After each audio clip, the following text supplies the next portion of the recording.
know, one of the things we... This is the master class. This is when they go back and they're like, Professor was with, the CEO of Siemens, and she was just talking to us about talent and strategy, right? But good morning, everyone. So happy to be here and really take a deep dive.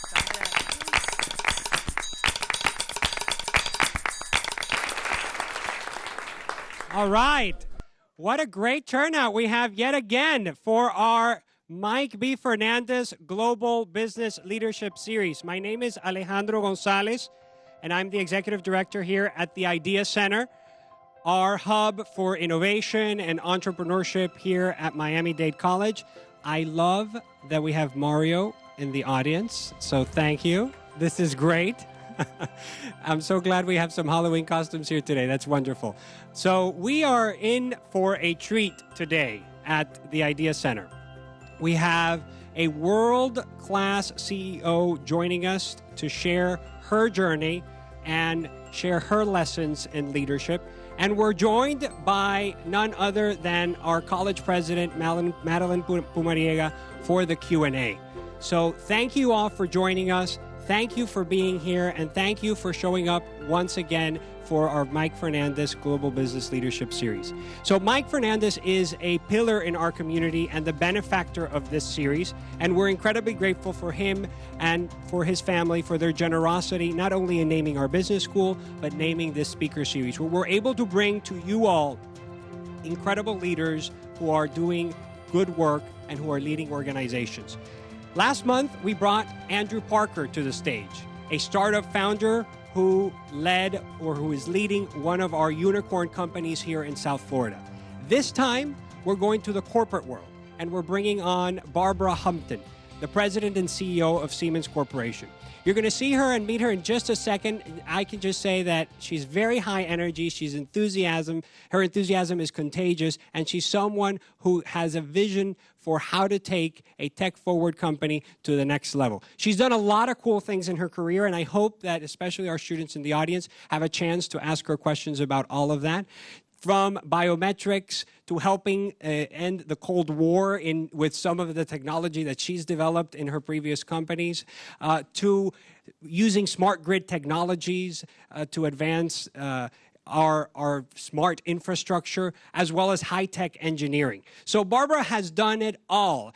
As a woman in a very male-dominated field, she's definitely a trailblazer and someone who we're very proud to bring to Miami-Dade College as part of this wonderful speaker series. So without further ado, I would like to introduce and ask for you all to give a big hand of applause to President Pumariega, as well as our speaker today, Barbara Humpton. Hey. Hi. Hi, everyone. Good morning.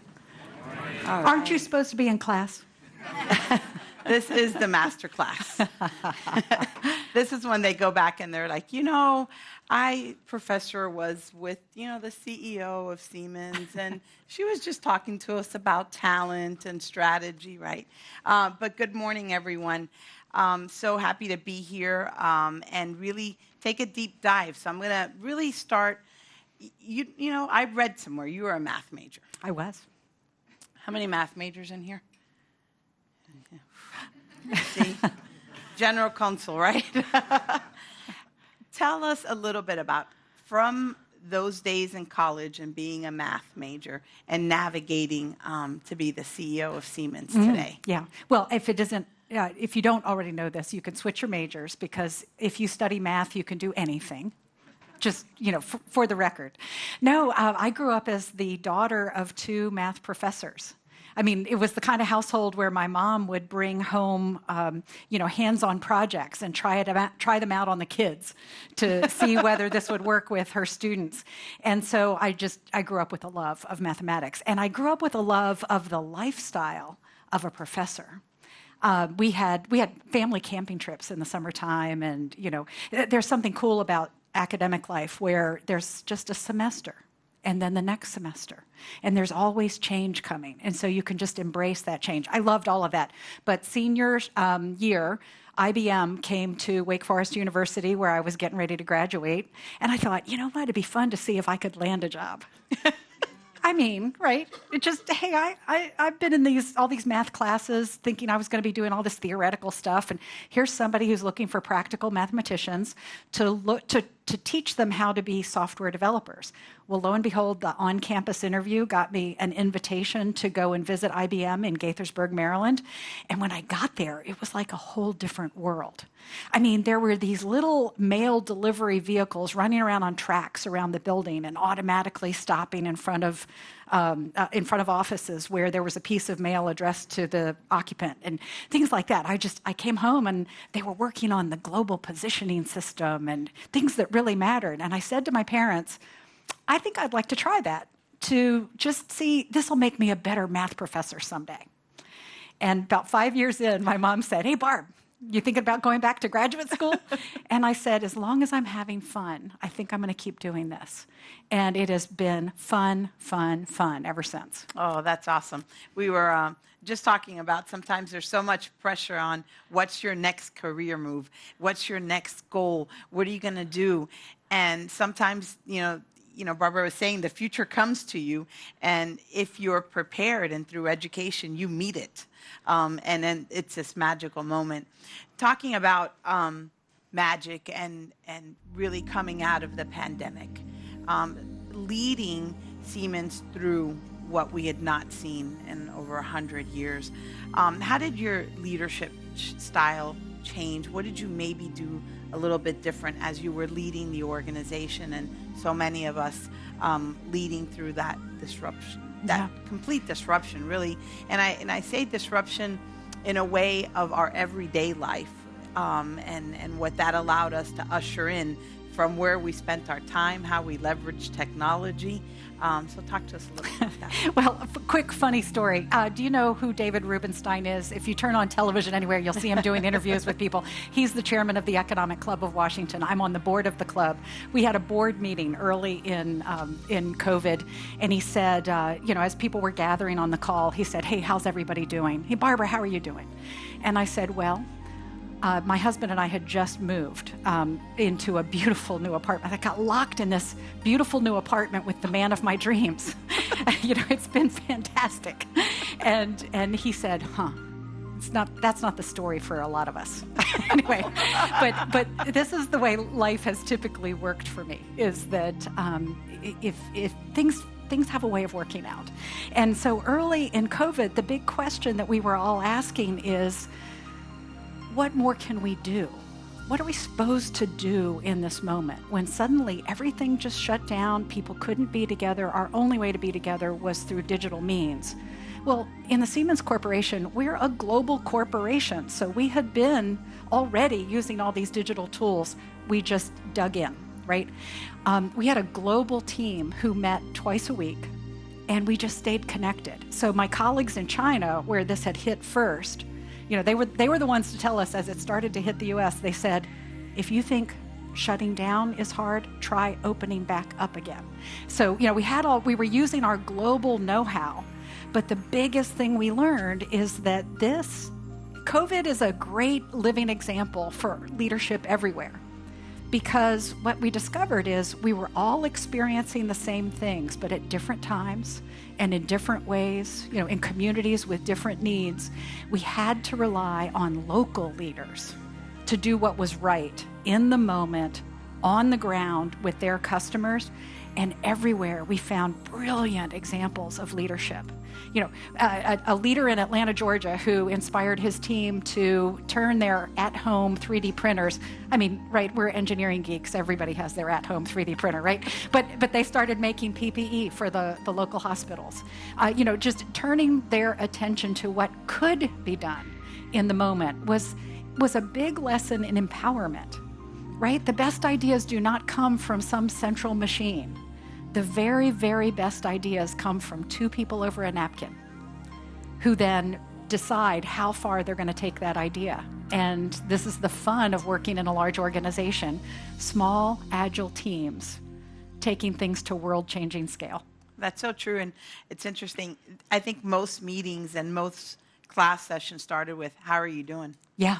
And I think Empathy. Empathy, right? And so I want to talk to you a little bit about, what do you look like? What do you look for in skills? So many are here, our students. What skills should they be acquiring today that you as a leader look in the people that you hire and surround yourselves with? Yeah. This is one of the cool things about being part of a very large organization like Siemens is sometimes you can convene some really cool meetings. And we did this several years ago at our headquarters for our research and development team. We call them technology. You know, they're the people who, we're spending $1 billion on research every year, and they're the people who lead it. They sit in Princeton, New Jersey. And we had professors from Princeton and other regional universities who came and sat down with us. And the question we were trying to suss out is, what are the skills we need to tell schools to be encouraging in their students? And I kept thinking these professors were going to come up with, you know, amazing insights about AI and, you know, data science and all this. Curiosity and initiative. And you brought this up earlier. If you can remain curious enough, why? Why do we do things this way? What if we did things a different way? If you can stay curious about the world you're living and operating in, and then you have to couple that with taking the initiative, raising your hand and getting busy. And I'll share with you a piece of advice that I had gotten early in my career, which is do every job like you're the Queen of England. And I remember going, wait, what? Like all the world is my subjects? No, do it as if you don't have a choice to ever change jobs again. What if you had to do what you're doing today for the rest of your life? You'd want to make it fulfilling. You'd want to do a great job, right? And so with every job I took along the way, I just imagined I had to give my whole self to this role. And then, lo and behold, magic happens. You got that curiosity, right? How important curiosity is, you know, that you keep learning and be in it 100%. There you go. You know, go in it 100%. And can I suggest to the athlete, put points on the board. While you're in the game, put points on the board. You know, I always say dreams come true for those who work while they dream. Yeah. So it's all right to dream it, but you got to work on it. There you go. To make there. What are you most excited about Siemens and how you see us coming out of, out of the pandemic? Certainly the way that the world has embraced technology and leverage technology. Here at Miami-Dade College, we have a data analytics program. Our students are hired before they graduate in terms of just data. Think about just, this is a generation of students who've now grown up with a social media. We didn't have that, but this is what they know. They know how to connect. How do you take all of that that's happening, and then what are you most excited about leading Siemens to?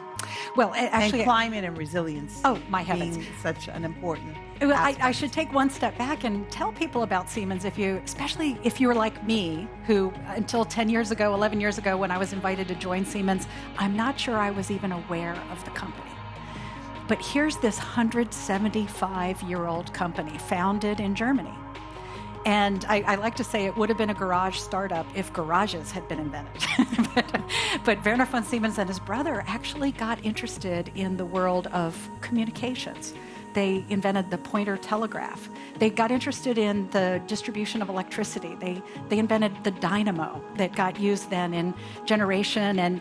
And so at the time of Thomas Alva Edison and George Westinghouse, here was Werner von Siemens as, one of that group of inventors bringing change to the world. And this company has continued to evolve throughout its history with every industrial revolution. So a steam-powered industrial revolution gave way to an electrically powered one, gave way to one that is really emboldened by automation and the introduction of computers into the manufacturing environment. And then lo and behold, here we arrive at Industry 4.0, where data now becomes the new oil.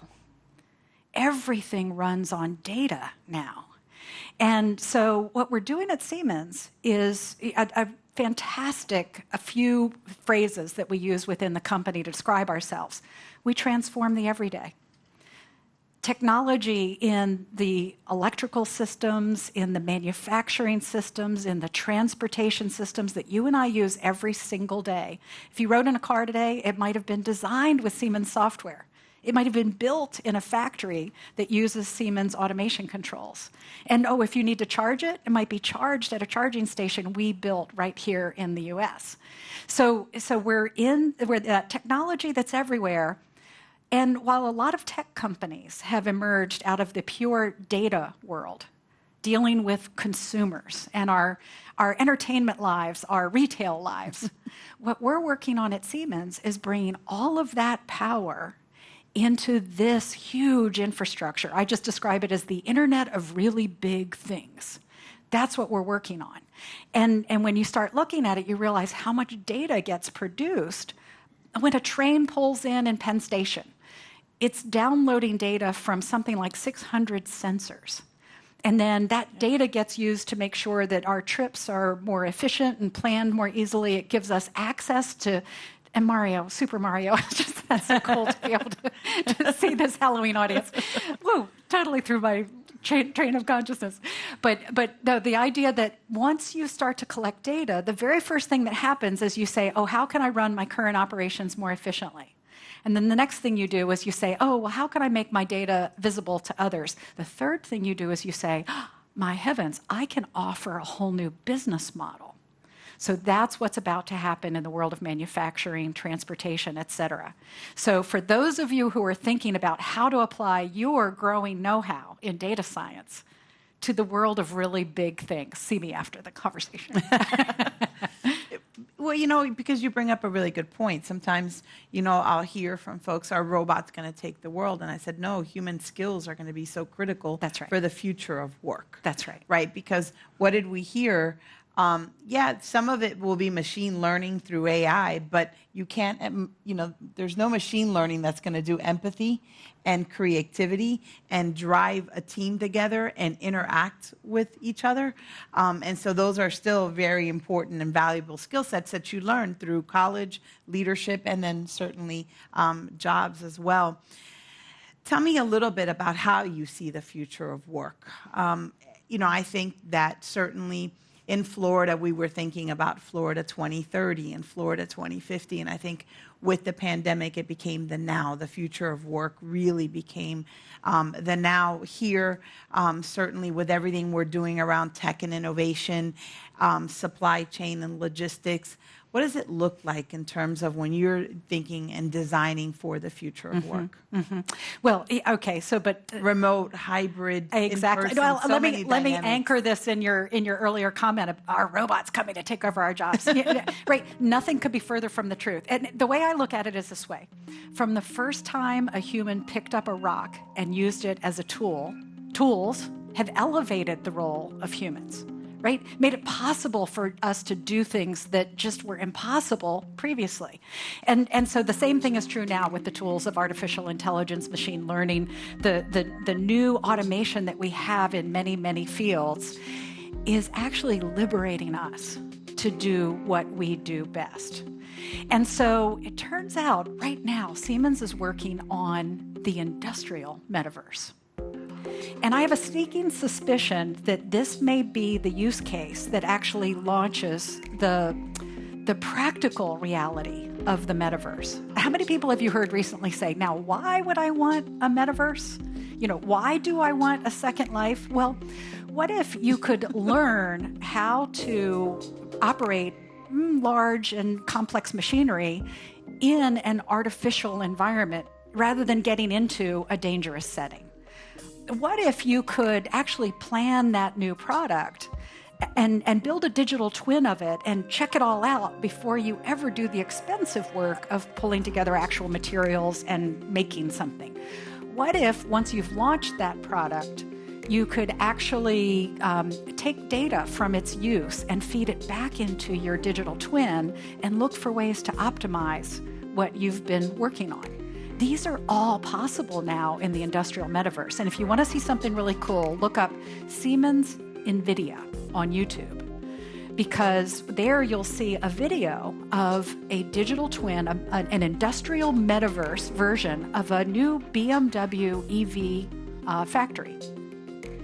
Now, BMW isn't even going to build this factory until 2025, but they already have the working model of what it will be, how it'll be built, how it will work, what kind of talent is needed in it. All of that is possible. Now, what does that mean for you, me, and the people sitting next to you? For one thing, you really need to think about what kind of work you want to do. If the work you want to do is hands-on and with people, there are going to be plenty of opportunities to do that. And by the way, if you thought that manufacturing was dark, dirty, and dangerous, it's not. It's some of the highest tech business you can get into today. And I keep telling parents, tell your kids to play more video games because those are the skills these tools are bringing into the manufacturing environment. If you're someone who loves to work independently, and I'm looking at Dixon Mercer here, who I would tell you, if he didn't have 2 small children at home, would love to work from home. He comes into the office because he needs a quiet place. But what we have in our communications team is an understanding that you can work from anywhere.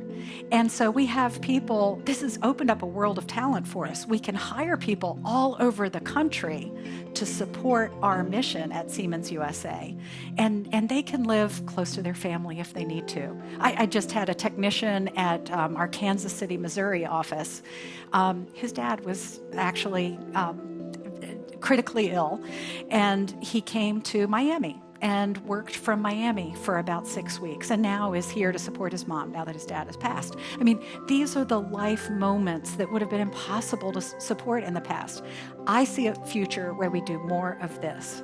Be where we need to be and do the work that needs to get done. How do you, it is often said that culture will trump any strategy you have. How do you balance the culture when you have folks all over the world, in your case Siemens, yeah. but now departments that were traditionally together, and we know that sometimes by the water cooler that idea happens, or on that napkin because you said let's grab coffee or lunch. As a CEO, how do you pay particular attention to keeping that culture of innovation and togetherness? Well, I mean, first of all, what is culture? I'll tell you, my simple definition is culture is how we do things around here, right? All companies have culture. All institutions have culture. How do we do things around here? Now, at Siemens, because we're global, we were quite comfortable with doing things at a distance. And did we have this kind of cliquishness that would happen that, oh yeah, if you were one of the cool kids who was at the company headquarters, did you have access to more insight and information? Yeah, I think it actually drove one of the worst parts of our culture, which is the gossip culture, right? Yeah. What's happening? Who likes who? Who's going to get promoted? All that. That's actually kind of a negative part of many, many cultures.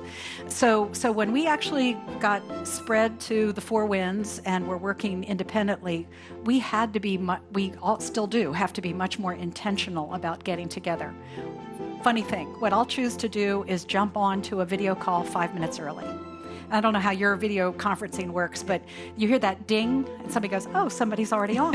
And so they'll pop on and I have a chance just to connect over the water cooler.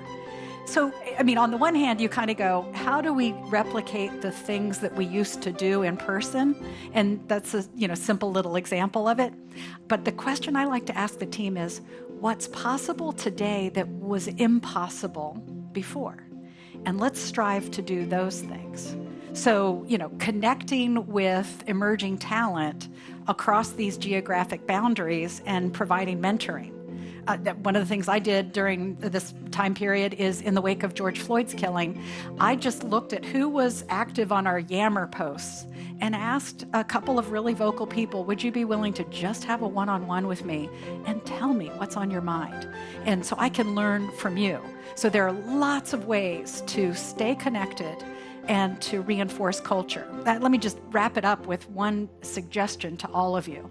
If you're going into a workplace that is very distributed, but you have the option of being together, raise your voice for what you need. if you feel you need to learn from more experienced people and it would be helpful to you to have a team of people together, at least some of the time, say so. Say so. Because I guarantee you, whatever organization you're working with is in the same boat we are at Siemens.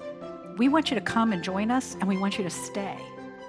We're trying to create that sense of belonging, and we can only do that if we know what you need.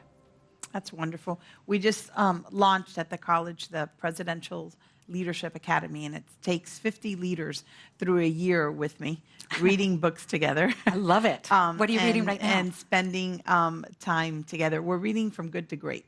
Fantastic. So I love that, and The Line of Fire, which is, leading adaptive changes, which I think are so critical because institutions are never stagnant. How do you lead? And people, when they hear change, they freak out. Oh, God, change. But we all live in this world of change, right? How do you lead teams in a way that people don't feel threatened by change, but embrace it and see it as a way Very cool. of creating innovation instead of trying to create change, right, and turning it into a positive. Alejandro's giving me his big eyes, because I want to make sure we leave enough time for questions. So I'm going to open it, and then I've got a few more, but we'll go to them first. Good afternoon. My name is Ken Pacheco from West Campus, and my question was, you talked about curiosity and initiative. So right when you get that click, when you're like, oh, I think this is a great idea, what's the process that you go through behind the scenes of what's next? Yeah. How do you get the idea to come out, Yes. Oh, this is such a good question. How do you get a really good idea, a moment of inspiration to cause a spark that actually ignites action? And in most cases, I would tell you that the first thing you need to do is seek out at least one, but maybe more people who likewise can get inspired by that spark and can feel ownership of it. One of the most important things to do is to know, where's your target? Where am I trying to make change? And then to figure out who are the influencers in that world and in that community. And if you can sort of share your idea with those who are influential in that community, often that's what it takes to start to build the tide. And the same kind of concepts apply no matter what scale you're operating on. I had members of Congress this year ask me, why should we be investing in electrical vehicle charging stations? Gas stations, those weren't stood up with federal government money. And the answer is so simple. That's right. We could wait for the private sector to go and stumble onto this and pick it up and build it itself. We can do that. It's going to take a long time. If we can find colleagues, advocates, investors, i.e. the federal government, to actually invest and get us to the tipping point as quickly as possible, then we drive change that much faster. I always say, back on the culture, this generation of Snapchat, they figured out how to build that connection and culture virtually, probably much better than we do. Mm-hmm. There's a question here, but I also want you to think about I know you all are focused on climate and resiliency so much. We hear it. I know it's an interest to them. If you could give them one piece of advice, what is one thing that each of us could do that could help contribute to our climate in a positive way? Okay, thank you. Let me give that some thought while we... Thank you. In 1945, the Manhattan Project revealed that techie scientists are not good corporate players. You've succeeded in making Siemens that happening. How did you do what General Groves you weren't born there, I realize, but how did you accomplish that? And for the younger people, 1945, the Manhattan Project was the government project that created nuclear weapons. So scientists, physicists, people that you hire generally are not good corporate players. Why do you succeed at that? Well, first of all, let's question everything. Is that true? That corporations, that scientists and engineers aren't good corporate players? I think the definition of leadership in corporations is being revised as we speak. And it's for the good. Oh, by the way, the companion story to that first human who picked up a rock and used it as a tool is that there was another human who picked up at that rock and used it as a weapon. Right? So think about this. Every new thing we're introducing into the world, let's face it, right? Somebody's going to find a way to use it for ill. And I think it's a choice we make as leaders where we're going to focus our time and attention. I believe leaders today, the most successful leaders, are those who are focused not on power, but on impact. And I've learned this from the chairman of our supervisory board at Siemens, who had made his career at SAP and is now leading Siemens as well as Maersk Shipping Company. And this idea that leaders need to put out that positive view of the goal we're striving for and inspire hope, not fear. That is our focus today. And I shared with a group of talented people in the hour prior to this that I was told early in my career I was too nice, I smile too much, I've got too much energy and enthusiasm, I'll never be an executive. And I actually think that we need more of this in business today. So every time I'm hearing people talk about the big, nasty corporations, I'm asking them to question, really? Really? And what I'm challenging my team to do is to think about being anti-fragile. I want to pause on this for just a minute. What is fragility? Fragility is the tendency to break when disrupted. So what's the opposite of fragility? Nassim Nicholas Taleb answers that question in his book, Anti-Fragile, and actually says that corporations are not anti-fragile. It says corporations actually are sort of gaining at the expense of others' fragility. Anti-fragile, the characteristic of being anti-fragile is actually gaining strength through disruption, but not at somebody else's expense. Simple example, you work out, you build your muscles, right? You tear down your muscles to build more.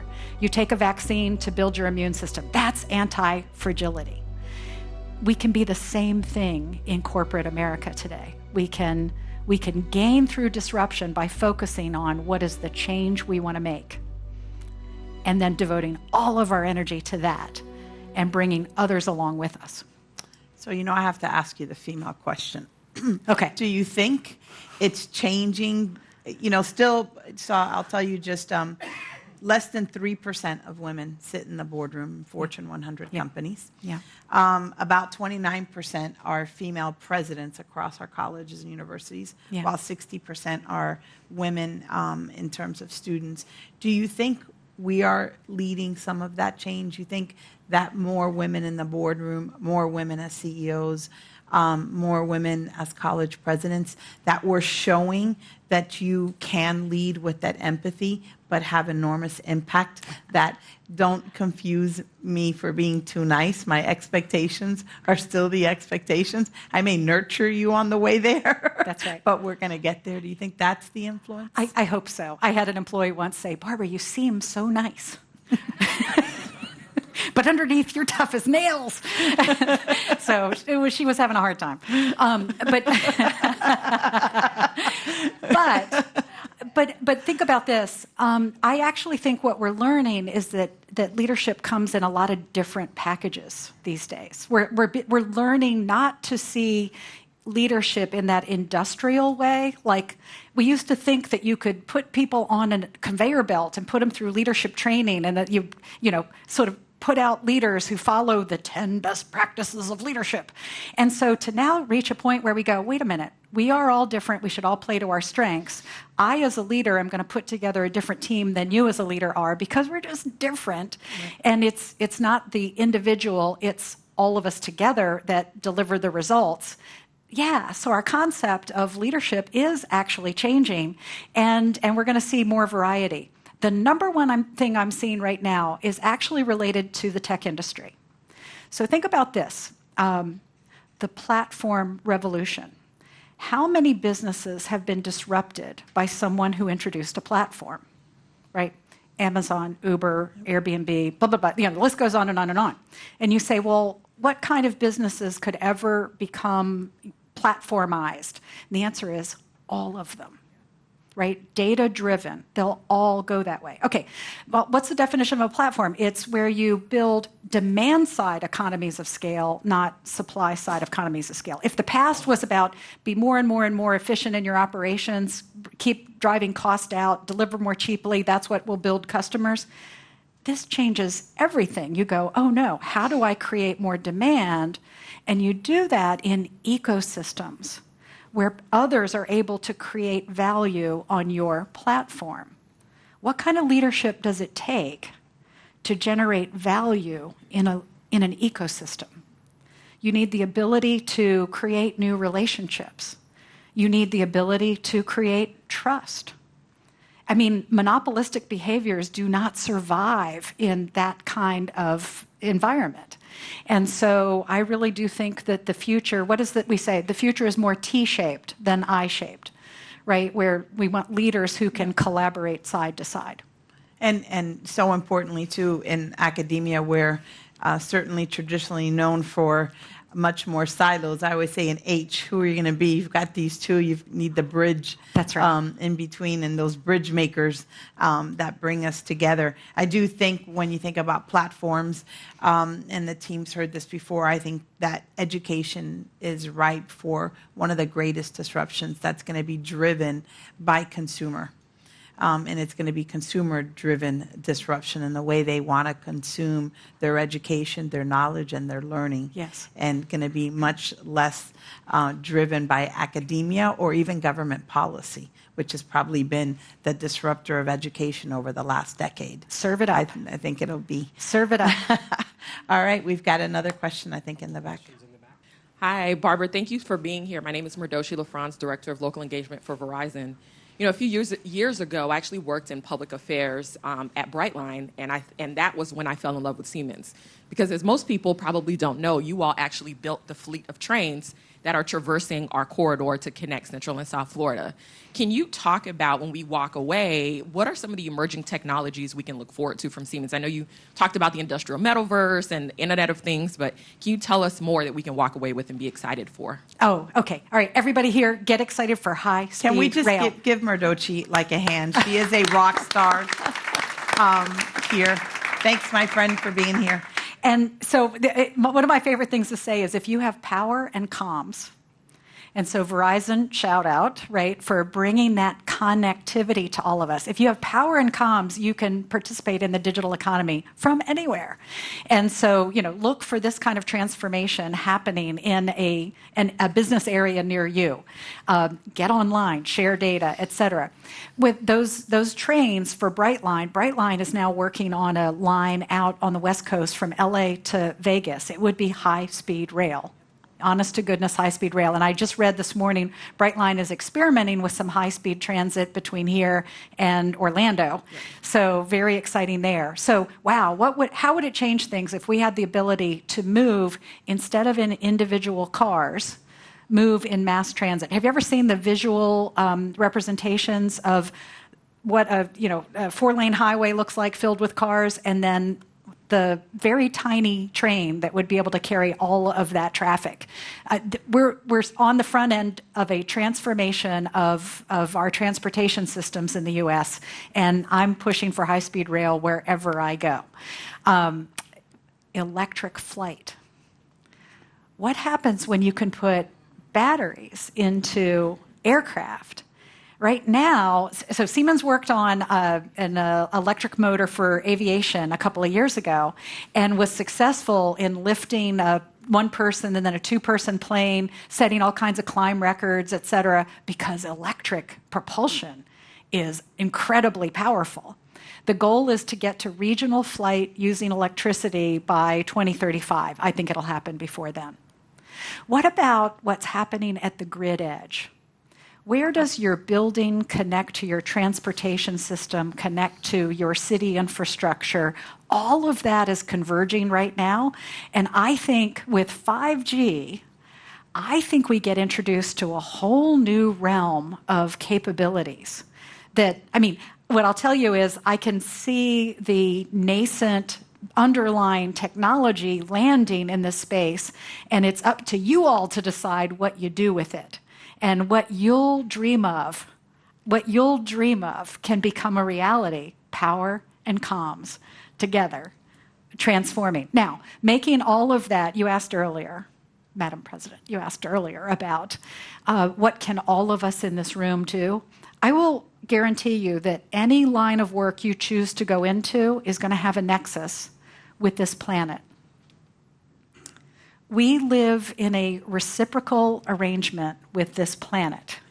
I was just sharing with Gail that I was reading Braiding Sweetgrass, absolutely beautiful piece of work by a botanist, Native American, who has blended her I'll call it traditional lore with science, and teaches us a lot about our relationship to Mother Nature. And so what I would encourage you to do is to think about any role you choose to get into, whether it's making films, whether it is inventing the future of energy storage, whether it is working on the communication systems that connect us all. Look for that nexus with what needs to be accomplished in these next 10 years. Time's a-wasting. We've got to decarbonize. We've got to find ways to live in harmony with the resources available to us and recognize they are finite. Let's find better ways. And I think you all are the front edge that can ensure we get there. We have time for one more question. I'm going to turn it over to one of our students. Hi, my name is Mary Gomez, and I am a dual enrollment student at Miami-Dade. As I am looking towards choosing a major for next year here, and as you said, there's a lot of pressure on, okay, where am I going to specialize in? And a lot of people, they change your majors. You yourself were a math major, and then you had an opportunity, you took a leap, and now you're here today. What would you recommend for us as we're exploring our options, our strengths and weaknesses? How do we develop these skills to become future leaders? Yeah. Thank you. You gave some great advice earlier about following your instincts. I'd say study mathematics. Honestly, and I say this jokingly, but I say this seriously. The most important thing you can do right now is learn how to learn. You may learn by reading. You may learn by doing. You may learn by sitting at the elbow of an expert in the field. Figure out how you learn best and do it with a lot of experimentation. You're going to be offered a lot of opportunities in this environment to learn in many, many ways. And so it almost doesn't matter. I'm sorry to say it this way. It almost doesn't matter what you choose to study right now. My husband went to college to study dentistry and became a city manager. I mean, right? Here's a basketball player sitting before you, right? It's not what you do in this moment that is going to determine the rest of your life. It's what you want for your life that will determine what you are attracted to, and it will be attracted to you as well. So, I mean, my simple phrase is, don't worry, it's all coming to you. Yeah, and I would say to you, think about your major maybe your major's your entree, but you have an appetizer and you have dessert and you can order French fries a la carte. And that makes up who we become, right? People always ask me, what was your major education? No, it's political science. Because there you go. I had a faculty member who knew I needed a little extra credit and told me to go knock on doors and volunteer for a campaign. I volunteered for a campaign. The guy won. I didn't even know. But I kind of helped, and I said, I'm going to major in this, political science. But that was one piece, the foundational part. But it's what you do all around. And that is student government, an internship, volunteering for an organization, and just engaging, because life is made up of that, right? You've got your entree, but you've got all these things that surround it that make it delicious, that make it a meal, that make it an experience. Just remember that about your major. It's not the end all. Mathematics, art, a minor in art history, a certificate in Italian, and I took a year off from college to go be la babysitter for a family in Venice, Italy. Yeah. Oh, and acted in the school play, Guys and Dolls. Great. classic. Easy. Played the French horn in the marching band, which is hard to do. I played the clarinet. Did you really? Yes. Sing? Yeah. Raise your hand. Get involved. Exactly. Yeah. Thank you so much for Thank being you. with us. You guys are great. So this was a real treat for all of us. Barbara, thank you for being here at Miami-Dade College at the Idea Center. President Pumariega, thank you for your continued leadership of the college. We can't do these events without a community and a tribe and a team, and so I want to make sure that we recognize our partners in this. We did this in partnership with the World Strategic Forum and with Goldman Sachs 10,000 Small Business Program here. So Pamela and the team from World Strategic Forum, thank you for partnering with us. And we had a whole bunch of folks here, our team here at the Idea Center, our facilities team, our media services and MDC-TV team. Thank you for being a part of our work. I hope you all enjoyed it. We'll be back next time in about a couple of months, so we'll keep you all posted. And next week here at the Idea Center, we have Google coming in for the day, and so we'll be following up with our students so they can learn from Google for Startups. They'll be here next week, and we'll have a lot of cool stuff happening. So thank you all, and have a wonderful rest of your time in Miami.